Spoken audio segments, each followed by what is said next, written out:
పాకిస్తాన్లోకి American forces అంటే American elite commandos enter అయ్యి modern హిస్టరీలోని one of the great and precise military operation చేశారు. ఇది ఒక real story. Operation Neptune spear. కథ మొదలవుతుంది September 11, 2001.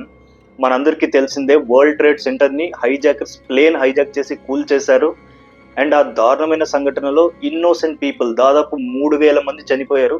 దీని వెనుక ఉన్నది ఒసామా బిన్ లాడెన్. అతను ఎవరో కాదు, టెర్రర్ నెట్వర్క్ అల్ ఖైదాని స్థాపించిన వ్యక్తి. సంవత్సరాల కొద్దీ అమెరికన్ ఇంటెలిజెన్స్ ఏజెన్సీ వేట కొనసాగించారు. కొండలు కావచ్చు, కేవ్స్ కావచ్చు, సిటీస్ కావచ్చు, ఇవన్నీ వెతుకుతూ ఉన్నారు. ప్రపంచం మొత్తం ఈ ఇన్సిడెంట్ ని మర్చిపోయి ముందుకు వెళ్ళడం మొదలుపెట్టింది.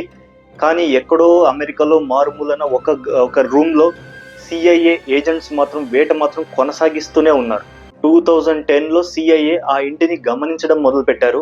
ఆ ఇంటిని చూడంగానే వీళ్ళకి చాలా విచిత్రంగా అనిపించింది. ఎందుకంటే కాంపౌండ్ ఏమో చాలా హైట్ గా ఉంది. ఆ కాంపౌండ్ వాల్ పైన బార్బుడ్ వైర్ కూడా ఉంది.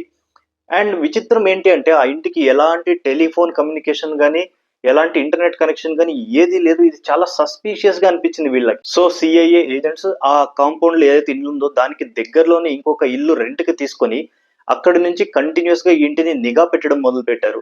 ఈ ఆపరేషన్ ని US నేవీ సీల్స్ కమాండోస్ కి ఇచ్చారు. 2 బ్లాక్ హాక్ హెలికాప్టర్స్, అలాగే దాంట్లో 23 కమాండోస్ అలాంగ్ విత్ ఒక డాగ్, దాని పేరు కైరో. ఇవన్నీ బయలుదేరాయి ఆపరేషన్ కి.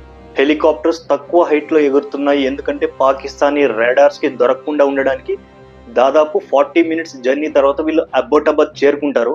అందువల్ల ఈ సీల్ కమాండర్స్ ఫైరింగ్ మొదలు పెట్టారు. జస్ట్ కేవలం 2 బుల్లెట్స్. ఒక bullet Osama bin Laden left eye పైన షూట్ చేశారు, ఇంకొక బుల్లెట్ డైరెక్ట్ చెస్ట్ పైన షూట్ చేశారు. 2 bullets Osama bin Laden, world's most wanted terrorist, అతను చనిపోయాడు. ఇది వినగానే అమెరికన్ ప్రజల్లో మొత్తం రోడ్డు మీదకి వచ్చి అమెరికన్ ఫ్లాగ్స్ తో సెలబ్రేట్ చేస్తూ ఫుల్ USA అని అరుస్తూ ఫుల్ జోష్ లో సెలబ్రేట్ చేశారు.